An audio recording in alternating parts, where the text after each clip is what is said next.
Better late than never, I suppose. I've been sleeping on this gold. Now I'm woken, boy, I'm fucking on it. Pulling shit together with my bro. Yeah, he keep me on my toes. So we cooking cause we fucking hungry. She just want a nigga with some goals. But this world so fucking cold. When she find love, won't know how to hold it. I've been feeling anxious on the low. I just leave it to the most. Life's a gamble and we never folding. Better yet, I welcome every wager and he take us from a line. Watch me make your money mine. Someone told me time is money, but see, really, that's a lie. Cause that dollar, I can get it back, but seconds, they go by. But don't get it twisted, I'm with it if it's by the check.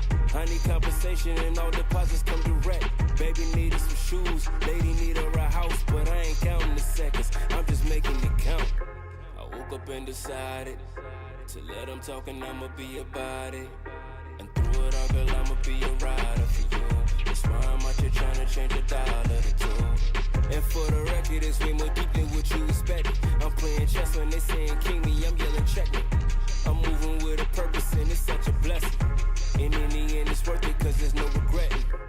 I'm having a breakthrough. Break rules, yeah, that's something that the greats do. Ooh, don't ever let the evil take you. Yeah, I'm at the top and it's a great to get it into the last straw, last straw. You know today could be your last call, last call. I don't ask permission, I blast off, blast off. Any and everything's a go, any and everything, yeah. I'm living proof when you doing you. They gon' love you what they want, that's for them to choose. It don't matter if they don't. Lord help them, I try myself, but they out of reach. I count my blessings and say my prayers before I go to sleep. I get it, come home and shower, rinse and repeat. And cutting ties with any nigga dragging his feet. I'm cutting a line a couple times, I'm trying to eat. When you align, you never mind opinion and sheet. You wanna know that struggle, look into my eyes. You wanna know that pain, look into my eyes. You wanna know that feeling that you feel when it's a million reasons telling you to quit, but instead you rise. You're guaranteed to lose if you never try. And this is something I refuse to the day I die. Yeah, I find a purpose and it's such a blessing. And in the end it's worth it cause it's no regret. I'm having a breakthrough. Break rules, yeah, that's something that the greats do. Ooh, don't ever let the evil take you. Yeah, I'm at the top and it's a break it and get it into the last straw, last straw. You know today could be your last call, last call. I don't ask permission, I blast off, blast off. Any and everything's a go, any and everything, yeah. I'm having a breakthrough. Break rules, yeah, that's something that the greats do. Ooh, don't ever let the evil take you. Yeah, I'm at the top and it's a break it and get it into the last straw, last straw. You know today could be your last call, last call. I don't ask permission, I blast off, blast off. Any and everything's a go, any and everything's a go.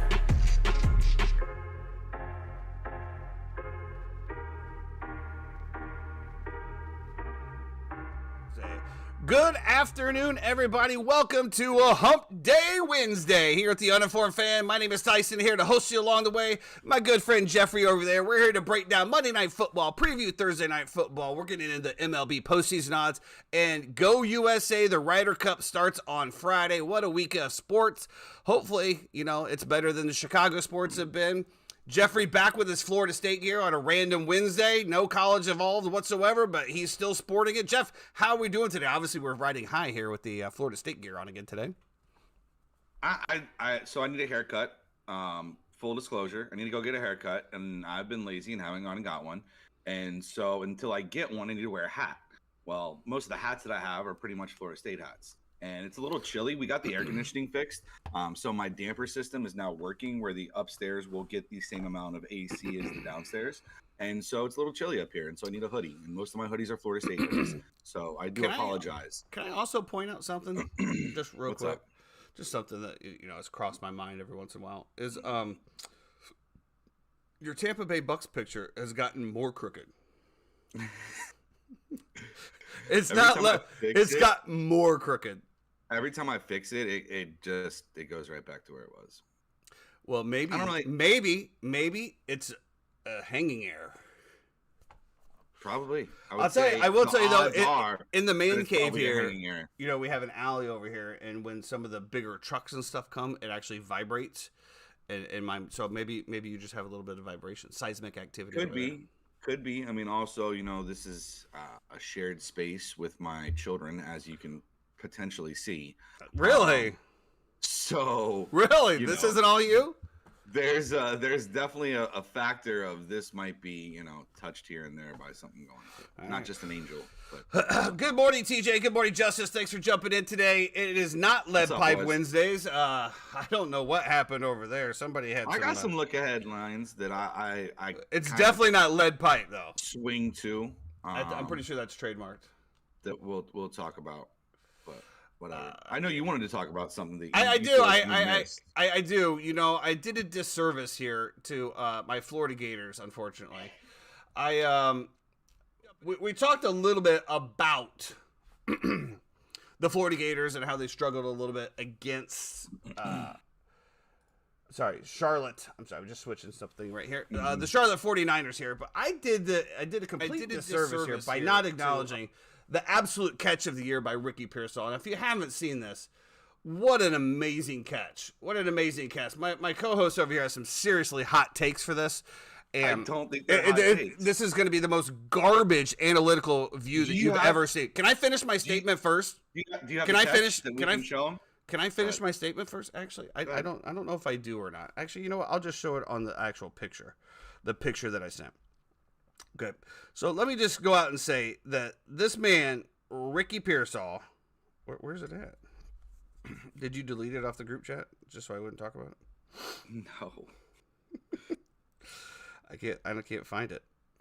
Just go to info and find it. There's a lot of memes and things. Yeah, I know. That's what I'm saying. There's too much shit. That group that you got to siphon through to get to. I know I sent it out before this. Or did I put it on the 19th hole? Oh, I put it on the 19th hole, I think. Put it on the 19th hole because I know Paul commented. That is right there. There it is right there. So let me just show this picture here. I'll show it to you on the camera. Maybe we won't get copyrighted.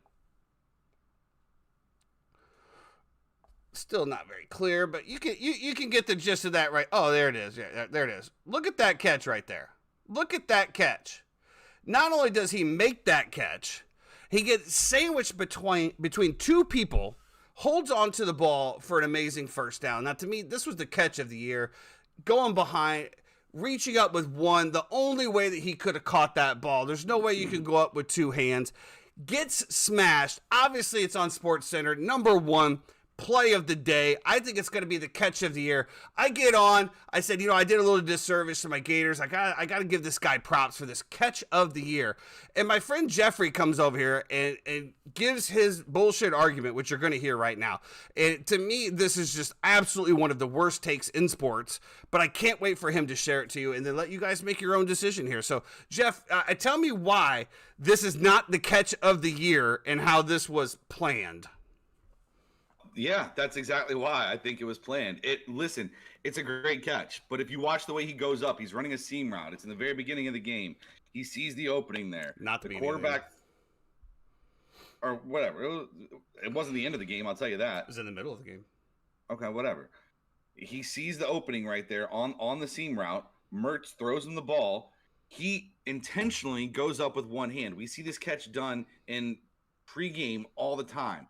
And the picture that you have is because they took it once he had already caught it and brought it back behind his head. He didn't catch the ball behind his head there. Usually the velocity of the football is going to move your arm. Sure. It's not like you have steel pipe arms up there, right? No, but it's also my opinion is that as a one-handed catches go, I think it's a great catch. I see it in warm-ups every single NFL game that I go to. And I just think it was planned. I don't think it was a natural reaction to something that was happening where he said, I have to go up with one hand and make this catch. So, and this is the take that I want everybody to listen right here. This was planned, okay? This was a planned catch to where Graham Mertz throws the ball too high to where, because there was nobody in front of him. He could have caught it right in his chest. So Mertz plans this, throws it too high, so therefore the receiver has to jump the highest ability that he can, turn himself backwards in order to catch this with one hand. Why is it one hand, Jeff? He didn't leave one hand down because he practiced it. It's because the left hand won't reach as high as the right hand. Catches the ball, gets sandwiched between two people, holds onto the ball, But guess what, guys? This was planned from the line of scrimmage. He saw exactly where the zones were going to be. He said, Mertz, please throw this too high to where I have to make every leaping available ability that I have, and then I can get sandwiched between two players at the same time, hold on to the ball. That's how we're going to draw this play up, and it's going to be great. I disagree. If it was a catch by Colorado, if it was a catch by Oregon, if it was a catch by any college football team, I'd have the exact same opinion. I think it was a good catch. I don't think it's catch of the year. I don't think it doesn't seem to me like it's a natural reaction in traffic to try to make a catch. It just doesn't. That's just my opinion. Oh Jesus, guys! I'm telling you right now, I can't wait to get. I can't wait to get everyone's opinion on this outside of the podcast. And this is the delusion that I face with on a daily basis: is that Jeff doesn't care. His feelings don't care about your facts. And guess what? The facts are that was one of the best college catches. You reference the NFL and warm-ups. You reference it. You see it every game in the NFL. Well, guess what? Those are the best of the best. This is happening in D1 college football during a game. And so you might see those catches in the NFL during warm-ups. How many of them do you see during the game? I don't know if there's a way that Jeremy can overlay the catch as he does this clip. He absolutely can. He can cut back and forth. Absolutely. If you can overlay the catch, you'll understand where I'm coming from. That's my opinion. Overlay what? Everyone is entitled to their wrong opinion, TJ. Just like the over in the Bucs and Eagles game. Oh, you know what? I just, again, it might not be the catch of the year, but I just want to go back to what you said real quick before we move on to this, because we have a lot of stuff to break down today. But you just said that you see it in the NFL in pre-warm-ups all of the time. How many times do you actually see that catch in an NFL game?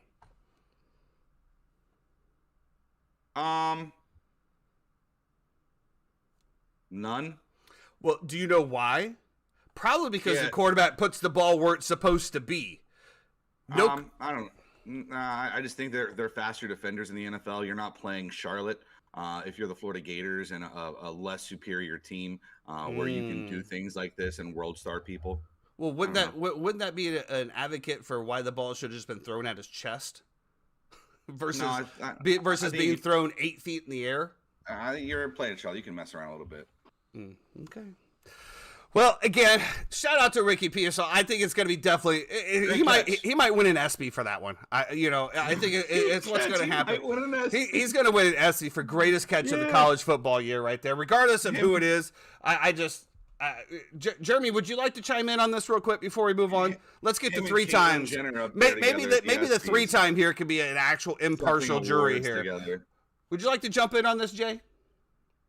I will say that in being around a lot of football games on the sidelines for many years, these kids do practices, so this is a common catch, and they work on this. If you watch any 7-on-7s, you see this all the time. The kids getting mossed, catching it one hand and doing the OBJ.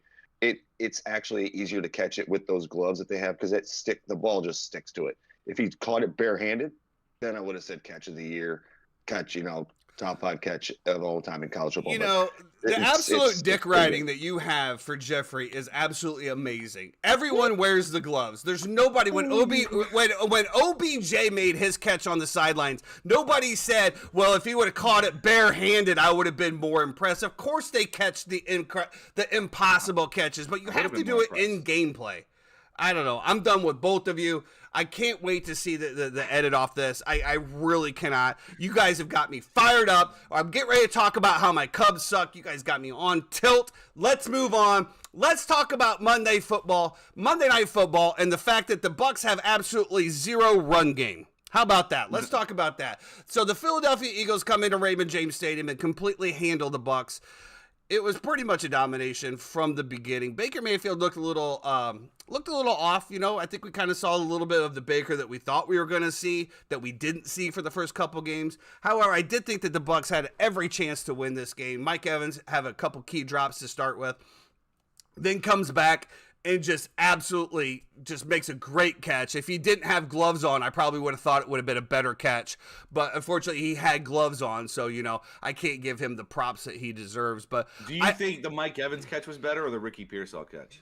I don't know. I'd have to see him. I'd have to see him side by side, but I think I'd have to see him side by side.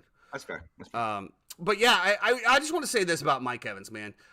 I absolutely love Mike Evans' attitude and game.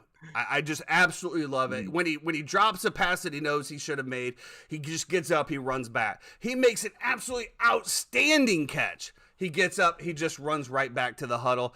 Mike Evans, if you ever see this, bro, I absolutely love your game. You are an outstanding individual. I hope that you remain Bucs or go wherever you want to go because you have done it right from the beginning. You are an absolute class act, and you are a role model for young kids to look up to when they come to play in the NFL. So congratulations to you. And Jeff, I'm going to let you break it down here. I know you didn't get to see a whole lot. I thought we had a Kyle Trask signing. Apparently it was not it, so we'll talk about that in a second. Listen, Kyle Trask sighting will probably be coming sooner rather than later, though. I'll tell you that right now. So this was like a hopeful kind of a bet that I had in terms of like take the Bucs +5. I think we can do this at Monday night at home and blah blah blah. And we can't. We stink, man. Our defense is okay. In certain aspects. I mean, it's tough when you're on the field for so long and they just have sustainable drives and Swift is just running it down your throat and you can't get any traction whatsoever on offense. I thought Rachaad White has looked terrible all year. And I guess the writing was on the wall. Like if you look at the two teams that we beat, right? We beat the Minnesota Vikings, who are not good. We've said before the season started they weren't going to be good. And we beat the Chicago Bears, who right now are going through probably one of the most rough patches that the Bears will go through for the next few years, in my opinion. That being said, we should have seen this the way this game was going to go. Just ground and pound, Philly all day. It ended up raining, pouring rain. Baker misses a throw there, which kind of kills everything that we were doing in the first half. It kind of went back and forth. But, I thought we looked terrible. And I don't think there's any way to fix it. Listen, Rachaad White is not good. I've never seen Rachaad White be explosive. Like, have you ever seen Rachaad White? Like, we just saw a little bit of glimpses last year towards the end. Well, he outplayed Lenny, and that's why he took over. I mean, we did see it a little bit, but we don't see it very often. He's like a guy who runs the ball, but not hard. I don't know. It's weird. It's like he runs like Le'Veon Bell without the explosives of actually being able to accelerate. Well, I think Dave Canales said it actually perfect after the game. He said that Rachaad White just needs to hit the holes. He's trying to be too cute. Yeah, he's just dancing and waiting for something to open without just putting your head down and try to get in there and run hard. You're not running hard. I think this might be a very short-lived situation for Rachaad White. And listen, the fact of the matter is that the Bucs schedule is not going to get any easier. You can say, okay, well, they played New Orleans this week without Derek Carr. It doesn't matter. New Orleans still has probably a better roster top to bottom than Tampa Bay in the positions that really matter. So, I don't know. Listen, I think the one saving grace we'll take away, and I was talking to a bunch of Philly fans after they got back off that bus ride. Boy, were they having a good time. Of course, I'll bet. And first of all, the Philly fans that are like, oh, I can't believe how much green is there. It's like, you've just never been to a Bucs game when the Phillies been in town, or you've never been to a Bucs game when the Bears have been in town. You've never been to a Bucs game in a playoff game when the Cowboys are playing. Any of these NFC East teams, they travel very, very well, and especially here in Tampa and in Florida, where everybody is migrated to as well. But yeah, the one thing they were saying is like, it was just good to see Mike Evans just getting complete darted with the ball. If we're going to do anything this year, sure, we can still compete for the division because the division stinks. But if we're going to do anything this year, I want to make sure Mike Evans gets 1,000 yards. That's the number one thing I want to make sure of, and continue that streak going and really honor him this year. It's really all I care about going forward now. It amazed me watching that defensive front line from the Eagles just absolutely eat up the offensive line for the Bucs. Jalen Carter had a monster game. Those two boys from Georgia are just completely taking over that defensive line. I thought it was very interesting that Canales thought that, we're on the 1 yard line here and we haven't ran the ball all day long. Haven't ran it for shit. And he decides to try to run the ball out of the one, off the one, and gets the safety there. I honestly thought this is where Trask was in, right? Because Baker took a big hit. There was some problems with his shoulder, some pain there, whatever. I thought the announcer made a call. I couldn't see the numbers, whatever. I thought it was Trask in there. And then so that's why it justified to me, well, you're not going to have Kyle Trask come into the very first play off the 1 yard line and try to throw a pass. Of course, my reaction was that's what he gets paid for. So if he can't do that, then why is he even on a roster? That would have been my thing. So, but they did it with Baker Mayfield. gets the safety. I think that was pretty much the end of the game right there.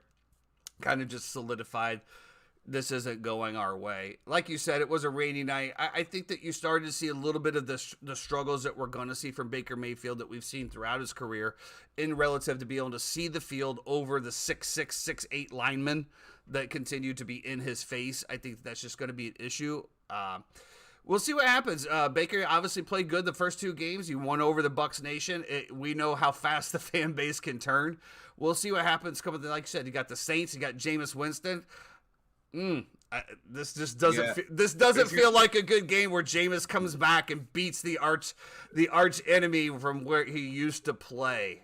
Ooh. There's going to be some themes for me this week when picking, and it's going to be revenge games of former players going back against their former team. So stay tuned for some of those. But you can pretty much imagine who they are, right? Ridley, Thielen, Winston. You know, these are all these guys that got a chance to go in there and take care of business. The one thing I did like the Bucs did, which I thought was funny, because they know Bucs Nation knows there's going to be a lot of Eagles fans there. They honor Rondé Barber at halftime, which is great, and they show all the video clips of Rondé Barber shutting down Veterans Stadium back in the day with the pick six to send the Eagles home. So I thought that was a pretty good troll job by the Bucs as well too. And shout out to Rondé Barber. Shout out to Baker Mayfield for wearing Rondé Barber's jersey to the game as well. Really igniting Bucs Nation and getting us ready to go. So. Absolutely. The other game we had the Rams going into Cincinnati with the Bengals, 16-19. The Bengals. Joe Burrow gets it done with a hobbled calf. What a offensive pitiful game this was. T. Higgins had a completely struggle game, dropping passes left and right. They end up getting it done off the back of Joe Mixon running the football. It was pretty much I don't know. What's it? Puka, the guy from the Rams. Puka Nacua. They shut down Puka Nacua. I remember seeing a couple posts where it's on my he is him guys from Puka. They shut him down. Sean McVay couldn't really get anything going on offense. The Bengals couldn't get anything going on offense. Defenses looked decent on both games. It was pretty just sloppy all around. There's been some questions about whether they should have rolled Joe Burrow out there for this game. Was it really that important, or was it more important to get the calf healthy? And to answer that question to me is absolutely. You cannot go down 0-3. You needed this win. You needed the fan base to get the win at home. Absolutely, you had to roll him out there. We'll see how this injury continues to affect him, but this Cincinnati team is going nowhere if he cannot get healthy and this offense cannot get on track. This is probably one of the most anemic starts that we've seen out of a high-flying offense in recent years, in my opinion. Been interesting to see Jake Browning, just because I haven't seen Jake Browning since University of Washington. We'll save that for another day, though. I thought this game was going to have a chance to go over the total, and I thought that the way it started out, if you watch the Rams get right down the field, score a touchdown. What ended up happening is both the 2 linemen on the Rams ended up getting hurt. As soon as that happens, no time whatsoever for Matthew Stafford. I got to give a big shout out here. As somebody who had the Bucs to cover the 5 and the money line, as somebody who had the Rams to cover 3 on the money line, and I had the over in the Rams and Bengals game, we were staring dead down the barrel of a clean sweep without a dub or without a push. And then God bless you, Sean McVay. God bless you. I will bet on you every single game this year because you decided to come down and instead of kicking a field goal to save time and then doing the onside kick, you decided to go down and make sure you punch it in and cover the 3 points that the spread was. After what you pulled the week before against the 49ers, salute. Thank you so much. Really appreciate you.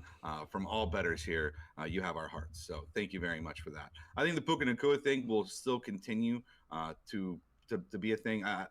It's funny because now we're getting to a point of they shut Puka Nacua down, but he still catches 5 balls for 73 yards or whatever it is.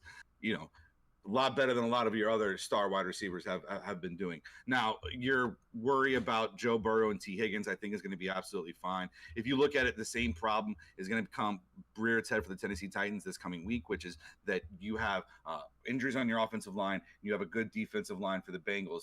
Now, the other side of the football, all the Titans can do is stop the run. They can't stop anybody passing the ball whatsoever. Even Deshaun Watson can go off on them and pass the ball all over the yard. So I expect T. Higgins, I expect Jamar Chase, I expect Tyler Boyd to go absolutely off this week against the Titans defense and that terrible secondary that they have as well. So I think you'll be okay for another few weeks, and we'll just see how Burrow kind of progresses through this. He said he got through the game with no setbacks, no injuries. So, keep it moving. Absolutely. We'll keep it moving. We will keep it moving. I did finally get on the board on fantasy thanks to Joe Burrow's goose eggs. No touchdowns, so thank you for that, Joe. It was even better beating a Bengals fan because, it's one of those things where the Bengals wins the game, but you lost the fantasy. So, whew, tough one there. I agree, TJ.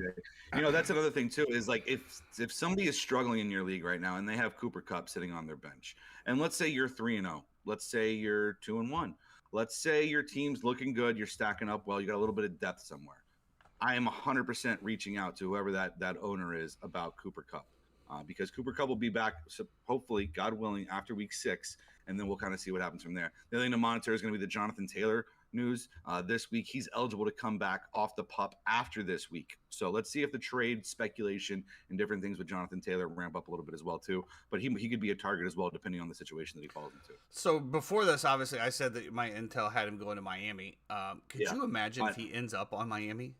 I mean, I couldn't see it happening now after. Well, why would Miami give anything up with Devon Achan, I believe is how he wants his name pronounced now. Devon Achan, yeah, I believe. And then Raheem Mostert looking good. You got Jeff Wilson who's going to come back off injured reserve as well. So I don't know. It feels like they got too much after what they just did against the Denver Broncos. It does. I especially, why would you pay that when you got these guys on rookie contract? I'm telling you right now, the team that needs Jonathan Taylor are the Baltimore Ravens. They need Jonathan Taylor in a big way. I think there's a lot of teams that could use him, but we'll see what happens. Thursday Night Football, we got the Lions going into Green Bay, where Jordan Love just pulled off that amazing feat to come back and win the game. Lions are favored by 1.5 here. Over-under is 45. My biggest thing with looking at this before, just like we took the Green Bay last week, is who's actually going to play for the Packers this week. We had it where Aaron Jones was completely dressed, did all of the pregame warm-ups for last week, and then just sits out the end. Christian Watson does the same. I can't lean any way on this until I know exactly who's playing. I know Aaron Jones is scheduled to play, but God only knows if that's going to happen.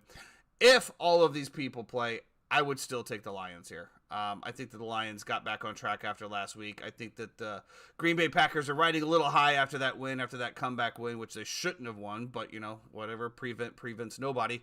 So we'll see what happens. Bottom line, I think this is going to be an absolute great game. I think it'll be a good game. Yeah.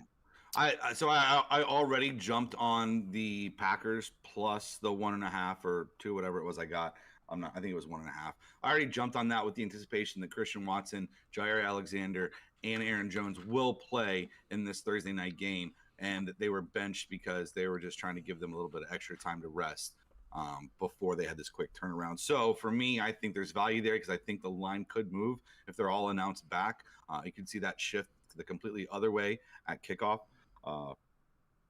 I don't know. I love the Packers this year. I love the way their defense gets pressure. This is going to be a tough situation for them because how good the Detroit Lions offensive line really is.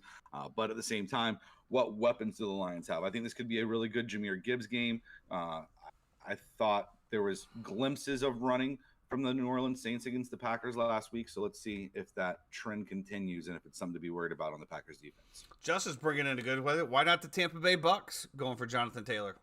Obviously, they don't have a whole lot of salary cap room, but obviously they could use him.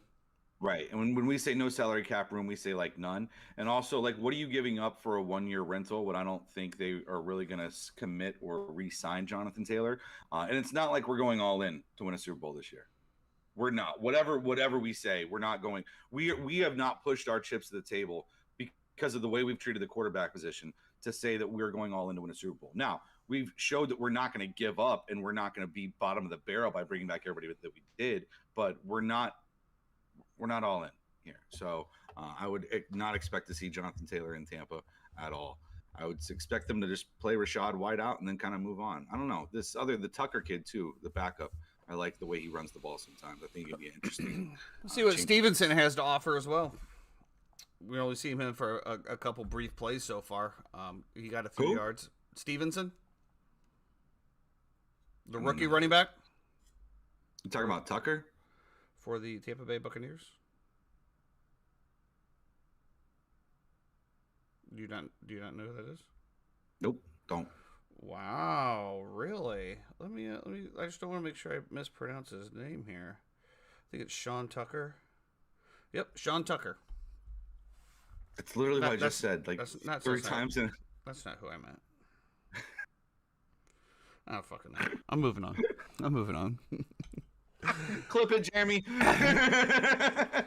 Clip that shit, and I'm clipping your nuts. Oh my god. Okay. All right, so that's gonna, we're gonna do a little bit of look at headlines here a little bit later on. Yeah. As we get through the program. So we'll get about. MLB is heating up for the postseason. We are down to the final 5 games of the year. We have a few divisions and conferences that have already been clinched up. The AL Central, the Twins have clinched. The NL East, the NL Central, the NL West, the Braves, Brewers, and Dodgers have all clinched. The AL East, we have the Orioles and the Rays that are separated by 2.5 games for that division. And then we have the AL West, where we have the Rangers, Astros, and Mariners. Astros 2.5 behind. The Mariners, I think, is one of the surprise ones with all of their rookies and stuff. They're only 3 games behind, and the fight for the wild card is definitely coming out of that division. Then we get into the NL wild card, where the Phillies are pretty much in. The Diamondbacks are looking good. The Cubs are game back. The Marlins are a half game, and the Reds are 1.5 game. Now, the Cubbies are in Atlanta right now for a 3-game series, and 3 games that they need every single one of them. They had a 6-0 lead with Justin Steele on the mound yesterday. Gives up a couple walks. Bring in the closer, or the relievers. The relievers end up giving up all of the runs back. And then I do believe it was the 7th inning that the Braves ended up the 8th inning. 8th inning. The Braves ended up taking the lead without a hit. 2 more walks. Suzuki makes a costly error, completely under the ball. Glove just misses the ball completely. The Braves score 2 runs. They bring in the closer in the 9th, and it's c'est la vie. This is Chicago sports in a nutshell. There's absolutely nothing to root for. Now, this team was never supposed to be here. We were never supposed to be competing like this. But guess what, sports fans? We are here, so now I expect good baseball. That's all. You lose off good baseball. That's what it is. But you were the better team yesterday, and you just dunked it. You just dunked it. Unbelievable. Typical Cubs fashion. Chicago sports is absolutely terrible. 7th inning. Oh, yeah, it was the 7th inning. I'm sorry. 3-2 pitch, 2 outs. After you bring in Drew Smyly, Drew Smyly has been absolute garbage throughout the entire year. He's pitched so bad, he loses his starting spot. So you move him to the bullpen. So guess what? Let's bring him in on a game against the top team in the National League, the Atlanta Braves, and let's see what he can do. What a dumb move. What a dumb move. You got your answer. David Ross, what the hell are you doing, bro? What are you doing? That racist chop right there, I don't know if you saw this, but the people are hoping that Taylor Swift can bring some light to that so they can finally remove the chop from Arrowhead Stadium. I don't know if you saw that or not. So, yeah, we'll get to that. We'll get to that. We'll get into the Kelsey thing in a second here, what that goes. Oh, yeah. But yes, I mean, as a Braves fan, I know Jeff watched a little bit. We talked a little bit of it the pre-show. It is what it is. My feelings aren't going to get hurt, but go ahead, bro. Yeah, I mean, listen, I mean, the Braves have been very blessed this year. Obviously, we're struggling through some injuries right now to our pitching staff. Hopefully, we can get those in order before the playoffs start. What's up, Buff? I see you checking in right now. You tune in at the perfect time. We're actually talking Braves, Cubs baseball over here. So, 2 of your favorite things. It just unfortunate situation. The look on Matt Olson's face, I wish I could clip that and just put it up right now to show up, but it was one of did you see the one of the entire Cubs bench? They're all like disbelief, bro. It was crazy. So yeah, whatever. What are you gonna do, man? What you're gonna do is you're gonna talk shit. Nah, we're not bouncing back. There's 5 games left. There's no bounce back. This is the home stretch. You don't make an error on I mean, God, you could have gave way to Cody Bellinger. You called it the entire time. You got completely under the ball. You put your glove there, and it literally just goes over your glove. There was no extension. There was no hard run. You just sucked at your job that day. You just sucked at your job that day. I texted my family immediately. I said, this is how the Cubs don't make the postseason. This shit right here. This shit right here. You got a good chance to still make the postseason. I got a good chance of winning the lottery too if I buy a ticket. That doesn't mean it ain't gonna fucking happen. This shit ain't happening. If you have not bought a Powerball ticket tonight, please don't. I already have mine locked up. I don't need anybody else getting muddy in the waters for me. I love my numbers this week on my quick picks. Let's go. Jeremy, to Jeremy's point over here, both Miami and the Cubs went out. The Marlins have the tiebreaker, make the postseason. Not only do the Cubs not have the tiebreaker against them, but if they were against the Diamondbacks as well, they don't have any tiebreaker because guess what? They got swept by both of them because they're dog's ass. Dog's ass. But all right, in fairness, do you not? Are you? It's got to feel a little good to have you guys with the expectations that you came into this year with. No, absolutely not. Because you know how many people we have on one. This team is gone. Cody Bellinger's not going to be back next year. Absolutely not. We have Dansby Swanson that we signed to a relatively long deal. We got Ian Happ. Yeah. I mean, no. We watch next year. This lineup will look completely different. It'll be filled with rookies. The Cubs did just what they needed to do to keep the fans entertained to try to sell more seats for next year, which I continue to get emails about every freaking day. They call me. I don't want your season tickets, bro. You suck. Don't want them. No. They did just what they do every single Chicago organization. They win just enough to try to keep you interested in what's happening while they continue to suck ass. Except for the Bears. They just suck ass every single day. There's no sucking in here. We just go in there because there's nothing else to watch. So if the Braves and the Cubs play in NLDS, do you get swept. Absolutely not. Why would I want to pay? It's like paying to go watch the Bears game. I spent money to go watch the Bears get just annihilated and some jackass 50-year-old tell me, hey, Hester, that's about the last time you were good, huh? Yeah. Oh, we had Brady and won one, so now we're, whoo! Get out of here. Yes, you've won more Super Bowls than us. Great. What do you want from me? What do you want? You want to fight? You want me to say I suck? What do you want from me? I'm not putting myself in that position anymore. Absolutely not. Sorry. I'll be a paper fan. I'll be a paper fan. I'll sit in my home. I will watch multiple games. I will talk shit about all of my players in the comfort of my own home. Yeah. Medicinal. Yeah, all right. You want to move on? I'm just catching up on the chat real quick here, see what's going on. But yeah, I think I'm okay. I think I'm okay here. So we'll see what happens. We got 2 more games against Atlanta. Then we go to the Brewers for 3 more. We'll see what happens going into the end of that. I don't like it. I don't like that they're not going to make the playoffs. So we'll see what happens here. I know there's a little sidebar going on over there. But right. Let's talk a little bit. Oh wait, about actually, the Travis Kelce thing or no? Yeah, so let's talk about Travis Kelce. Let me tell you right now that I've ingested more Taylor Swift into my brain over the last week than I care to ingest.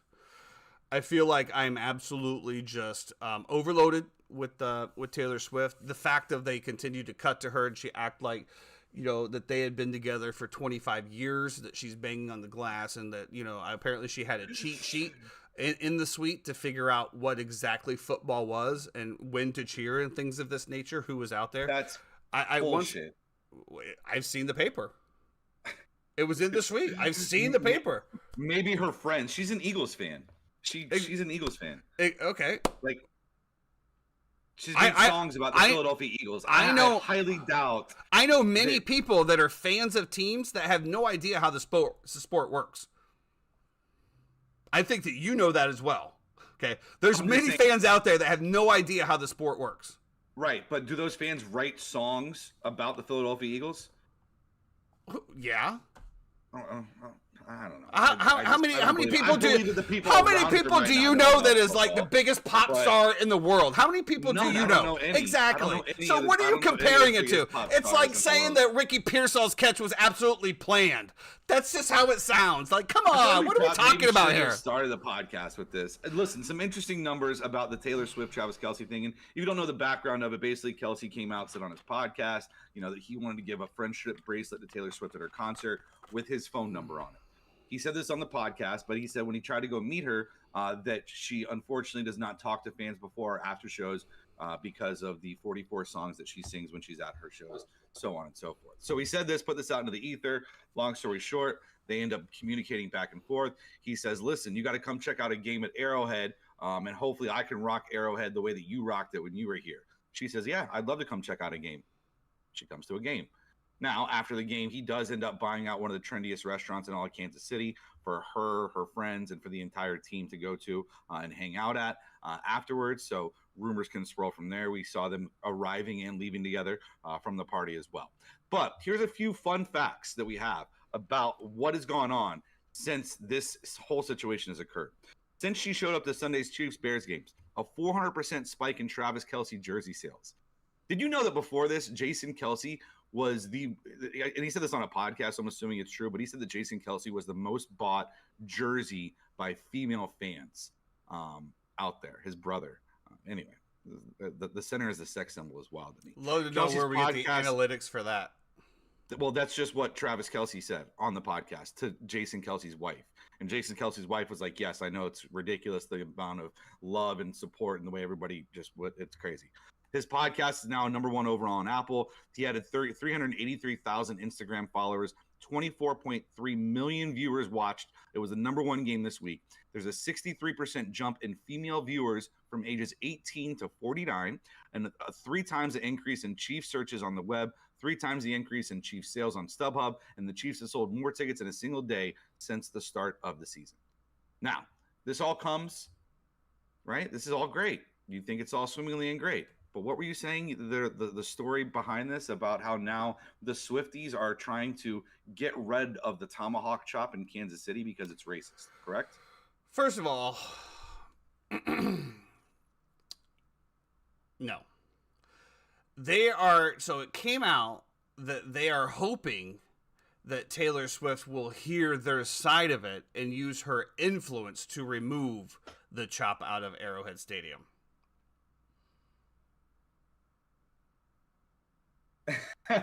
I like that, Justice.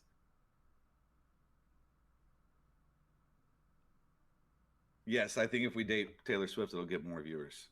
I agree. Okay, so I'll continue. I'll continue this conversation here since it just fell off a cliff. I will say that this is, as Jeffrey said, planned from the beginning.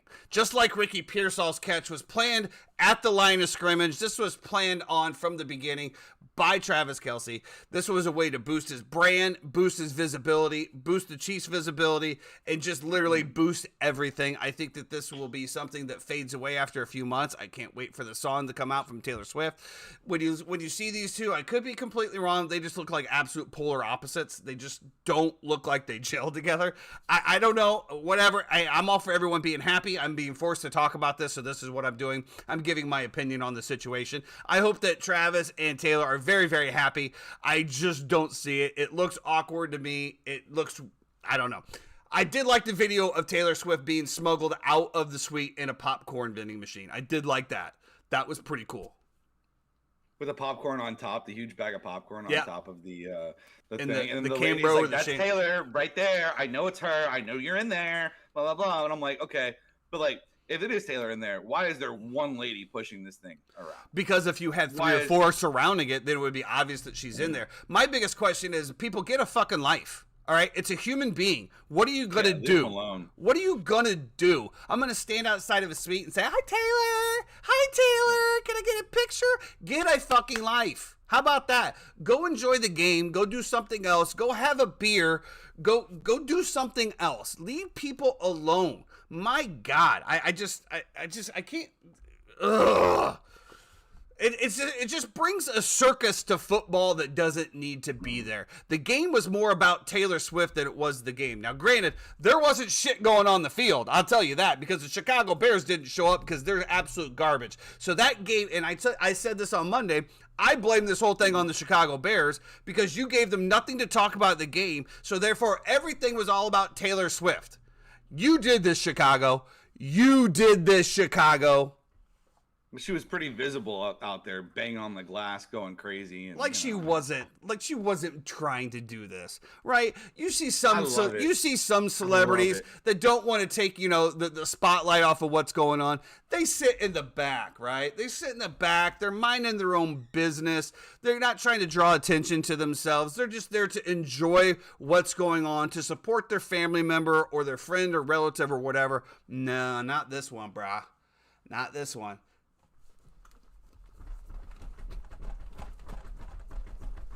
Jeremy, clip it. It's on backwards. All right, moving on, because I do know that we have Chad and Paul waiting, and I want to be mindful of their time as well, too. Just real quick, just initial Mindful thoughts. of their time. Holy macaroons. I remember having a whole segment cut out last week that we didn't even get a response on. Absolutely. I'm down to talk some Ryder Cup. Let's finish it up. I appreciate them. I did just want to quickly touch on some of the look-ahead lines that we have. Is there anything that you like that kind of jumps out to you very quickly?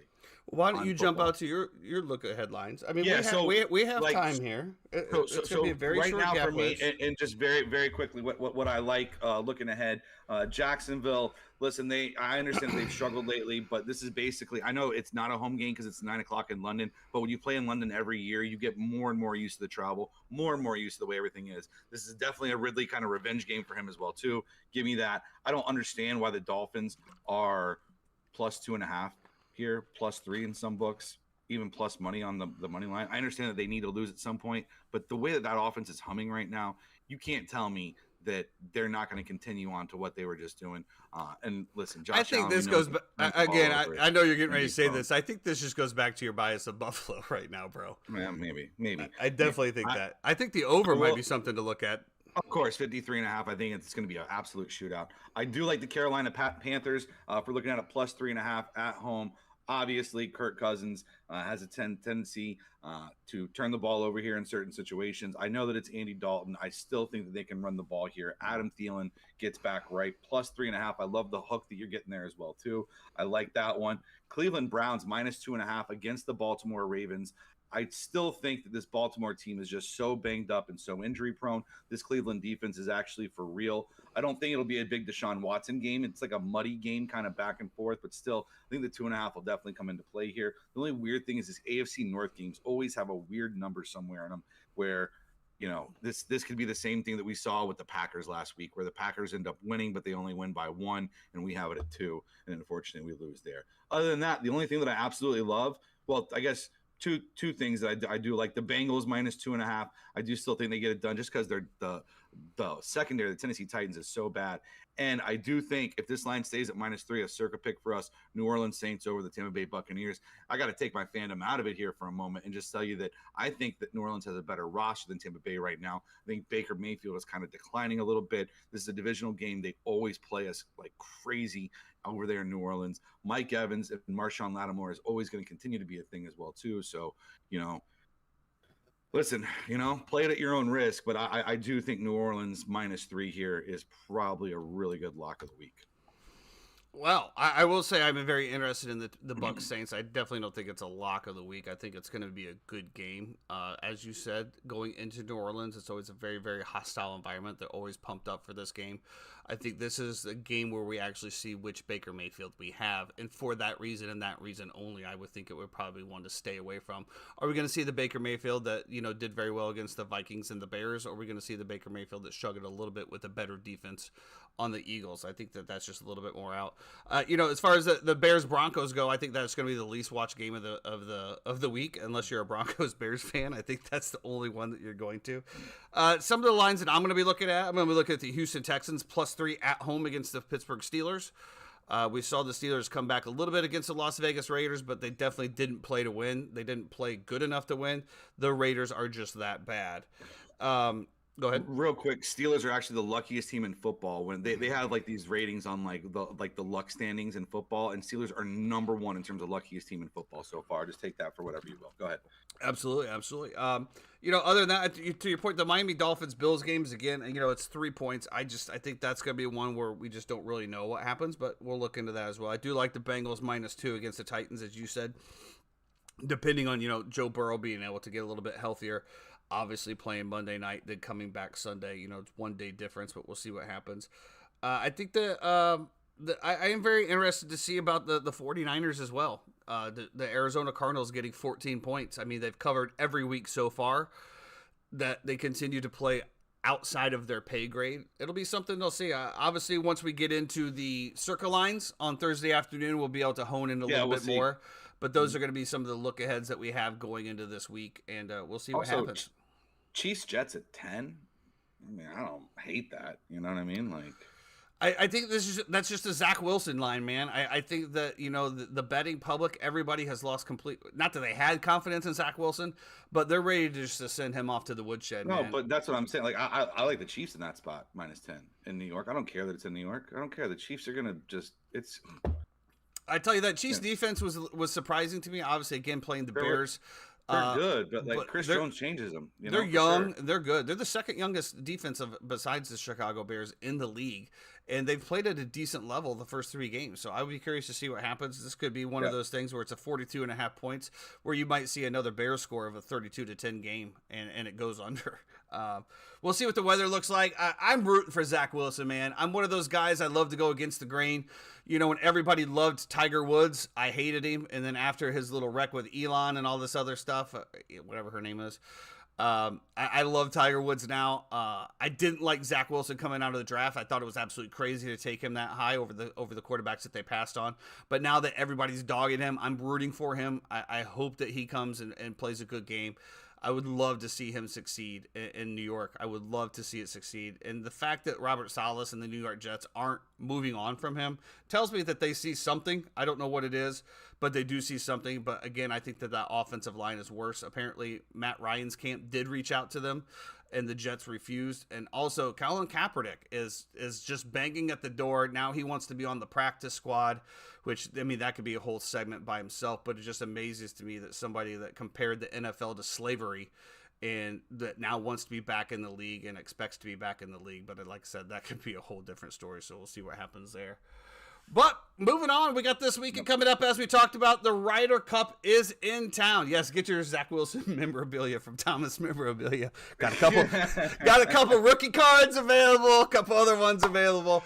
Get thomasmemorabilia.com. Get your merch. Thank you 3 times. Listen, he might package some Justin Fields merch in there as well too for yes, you. Know what I mean? Yes, you might be able to work out a deal for both if you want. You know, they are hot items right now, but you know, if you show us that you subscribe to the Uninformed Fan, you know, come in, show 10% off easily. Easily something we can work out for. Jay Swift with the 3 times with the BOGO offer. But it is RYDER Cup time. One of my favorite events of all time. Watching the RYDER Cup, it's one of those things where regardless of who's on there, it's USA versus the world, and that's just the way I like it. USA versus the world. And you always have these memories of RYDER Cup, but I just remember, years back, our buddy Mark Fitzpatrick bartending at the Ale House on I Drive, and Sunday football is going on, but it's RYDER Cup, it's final day, and these fucking Brits are behind us, bro, just going nuts on us, yada yada yada, and it's like there's nothing you can really do except for turn around and tell them, why don't you tip your fucking server, you little bitch. And obviously that is. We love Brits. We love the British. Right? We love you all. It's just one of those things. They've been a lot better lately. I'm gonna be honest. They've been a lot better lately. But when it's us versus the world, that's what you get. So let's bring in the boys here. Little golf talk here, boys. How we feeling today? How do we feel going into the RYDER Cup? It's a lot of hostility to come into. Yeah, I have no idea how this entire it's been a spicy episode. That's for sure. Episode has gone because listen, and here's where this started. Let's just preface it with this. This is how it started, right? I said that the Ricky Pearsall catch was amazing. I think it's a phenomenal catch, but in my opinion, it looks like he was setting up the catch as he ran the route. It looks like it was a little bit planned. Have you guys ever like been in a game, right, and you see the wide receiver setting up and you think, oh my God, this is the time where the quarterback throws the ball too high to where the guy has to jump the highest ability he can and catch it one-handed, get crushed by 2 people and hold the ball. I mean, I see it all the time now that Jeff says that. Whenever I see somebody lining up, I think that's exactly the play that's going to be called. I mean, do you guys see those plays as well? They teach that in Pee Wee football. Yeah, I think they definitely start out at a young age. Helmet up, right? Helmet up for tackling, and make sure that you're setting up for the most miraculous catch you could possibly make every time. The 3-time had to chime in here and give his damn opinion, and he's like, well, if he didn't have gloves on, it would have been a more impressive catch. Oh my God. I can't with these guys. This is why we're called the Uninformed Fan, is because of takes like this. Wow. Well, welcome in, boys. Welcome in. Good. Welcome to the hostility zone. It's whatever. It's a pleasure to have you. Chad, how are you feeling today? How are things? Good. Okay. That's the most unbelievable good I've ever heard in my life. All right, well, it's a pleasure to have you today, guys. Welcome in. How the past few weeks been? Obviously, some off time for you with everything going on. No golf right now, really. So we're just completely focused on teasers and football betting. But how has it been when having golf? Some free time for the past few weeks. Have we enjoyed ourselves? Yeah, it's been nice and relaxing. Tuesday nights got a little crazy sometimes, but whatever. No golf to really talk about. So, just doing some family things. Taking some time to spend with them. Just nice things to since I'm not worried about golf right now. Although I was doing some DP tour stuff that I mean, I didn't hit any winners, but I was still pulling the top 10s and 20s. So it's like I was just dabbling a little because I haven't really done anything over there a lot, but it was fun. Passed some time. Won a little bit of money, but nothing crazy. But it's been fun. Not really grinding, but next week, we're gonna really get back to it again. So Yeah, Sanderson's farm, baby. I'm glad that you've been able to let the ginger curls down, as they say, and really just kind of let that freak flag fly. It's good for you. I'm happy that you've been nice and relaxed. Paul, what are we looking at this? Obviously, it's Ryder Cup this week that we got going into. One of the most amazing formats. If people aren't familiar with the way that the format of Ryder Cup works, can you just kind of break it down for them and what can they expect to see this week? I can try. It is the United States versus Europe. You get 12 guys aside. They're going to play in five, what do we call those things? Sessions. Thanks, Chad. They're going to do 4-ball and foursomes. There'll be 4 matches per group session, and then Sunday we'll finish with singles. So everybody plays singles on Sunday, so that'll be 12 matches. You got 4 matches per session for the first 2 days. 4-ball and foursomes. 4-ball is they'll play the best ball of the 2, and then foursomes they will play alternate shot. All right. And only 8 players per session play. So some players sit out. Yeah. Well, So forward. if What I is can the- chime in here for Sorry. just 1 second, please. Please take it away. I'd like to get into a little bit of controversy here. I want to spice up this golf take a Oh, little bit. God. We saw a picture of the jet of all of the players and players' wives, and somebody pointed out very emphatically that there was a member missing.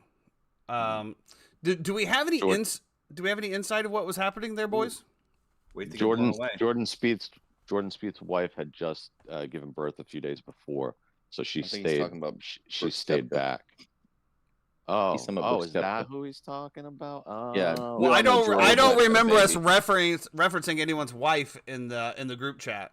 the only live golfer that's in the Ryder Cup. That's who you want to talk about? That's who I'd like to talk about. A little spice up the life here.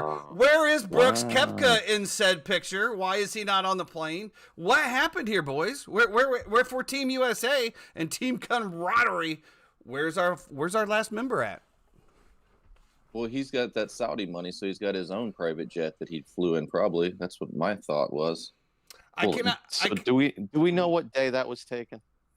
No, but my feeling is that everyone else was already overseas and they flew in, and then someone had to play in Chicago and he had to fly in from Chicago. So correct.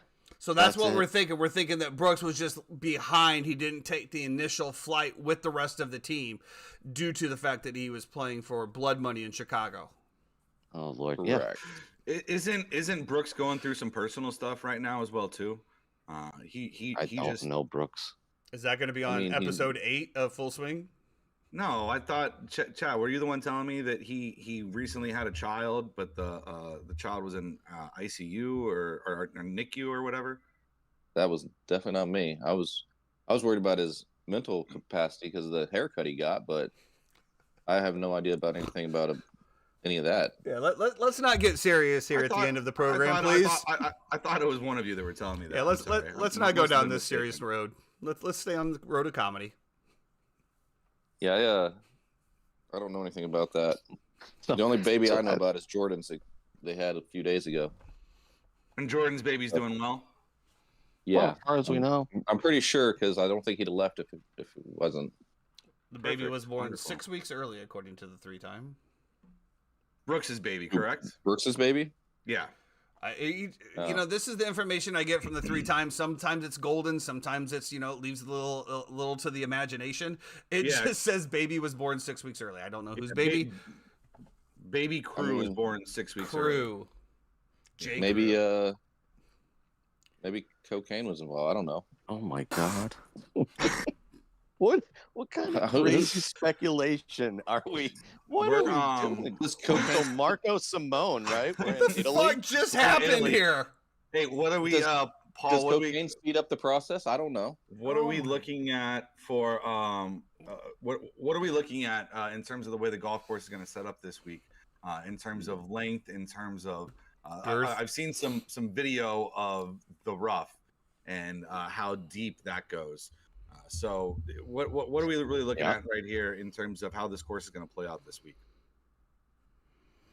It's speculative at this point. I think it's anything that I've heard. I don't have any deep dives. I don't have any real research. I don't have the normal scouting report for the like the greenskeepers or the golf course superintendents of America. I didn't even look on this one for this week. I know the rough is going to be penal. They're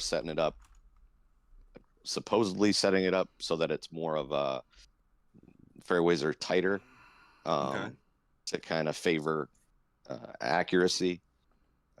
It is longer than most traditional European Ryder Cup setups. From again, this is just like third-hand information, so I don't know. But Marco Simone, they're all playing it. I don't understand. The part of they're going to set it up for like the European game. No, The top European players play the same way that the top American players play. Correct. I mean, Rory's the longest off the tee in the event. Hovland's a bomb and gouge guy. Rahm doesn't necessarily play from the middle of the fairway all the time. I mean, he's a great driver of the ball, don't get me wrong. But I don't think tight fairways, like a U.S. Open setup, doesn't favor either team one way or the other. So I don't know. Well, it should be fun. I hate that it's in Europe. I hate that it's like we got to watch it at 1:30 in the morning. It's around our hours. Are we extending the hours at the local watering hole to accommodate our viewing times? We are not. Doubtful. You can have your own watering hole.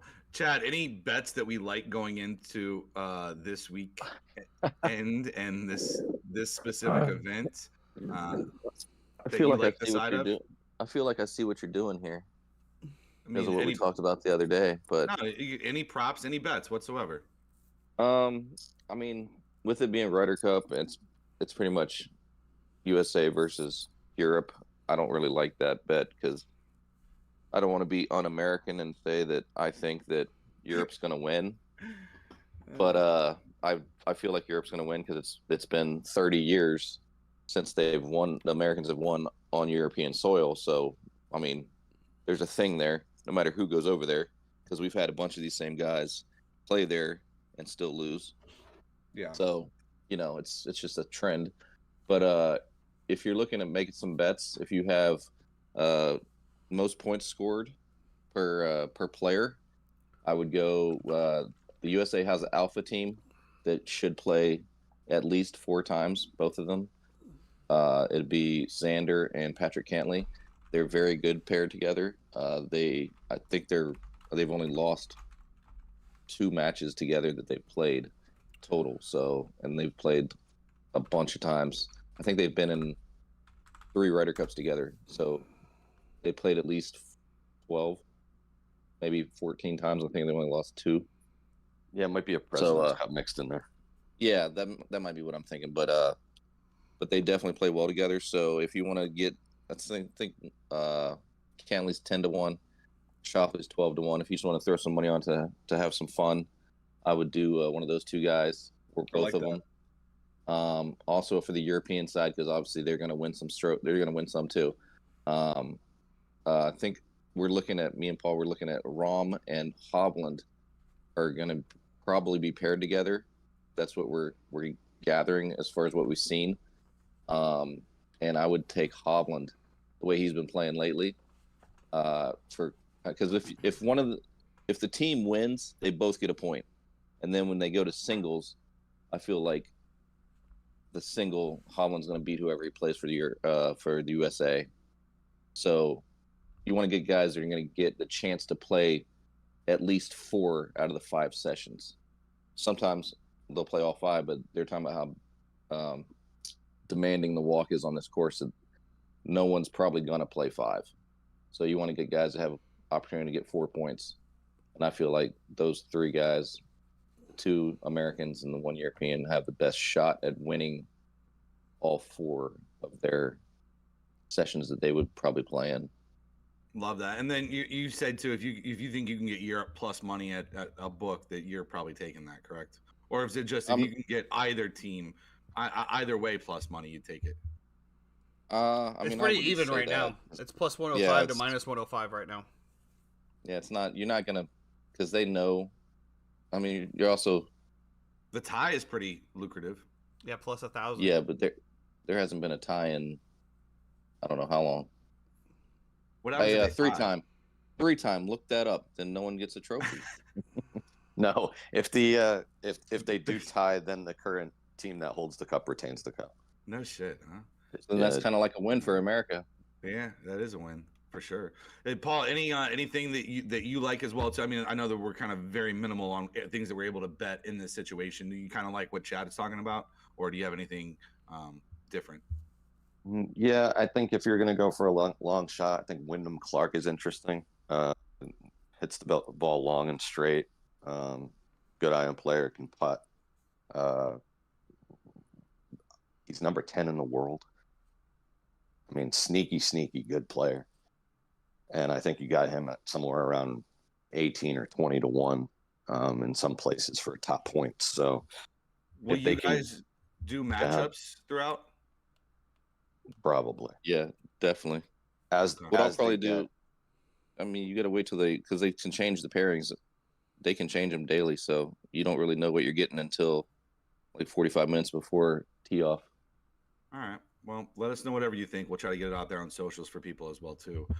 Yeah. One thing you could do is, like, if you see some juicy matchups like Xander and Cantley versus let's say like McIntyre and Hojgaard. I think I saw them paired together at one time. Like parlay that with like a Hovland and Rom versus whoever they play.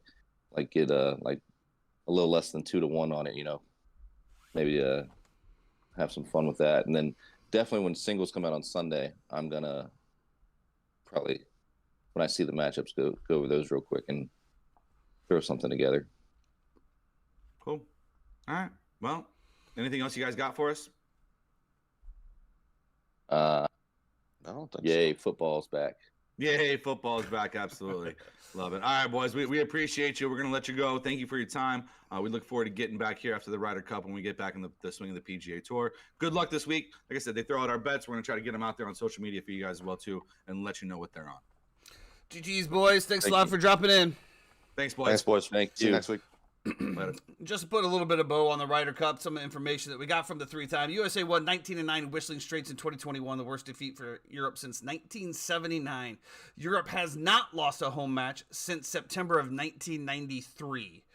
The course itself, as we were talked about being set up for Europeans, the Europeans' plans is to get the wedges and short irons out of America's hands, as said by Rory McIlroy on the Subpar podcast recently. So it's gonna be a great weekend. You got a lot of football, a lot of golf. It's gonna be awesome. Well, it's the 1:30 thing sucks, but you obviously can tape it, right? So we're starting on Friday, right? So we have a full day of sports on Friday. I think there's a few college games sprinkled in there. You know, you got MLB, the finals coming up, the final push for that. Then Saturday, you got all day of golf again, 1:30 all the way up till kickoff. You got F1 sprinkled in there for qualifying. And then, of course, the day of all days, Sunday. You got the final round pairings of the Ryder Cup. Who's going to bring it home? You got the Sunday NFL football. You got F1 race if you're into that as well. So much going on. This is why we love it. And a few more, in like another month, we're going to be into the absolute mecca of sports. We're going to have MLB postseason. We're going to have NBA season. We're going to have NFL college. This is what it's all about. When we talked about the dark days in summer, this is what we were talking about, the bright lights of winter. And I can't wait to just continue to get it going.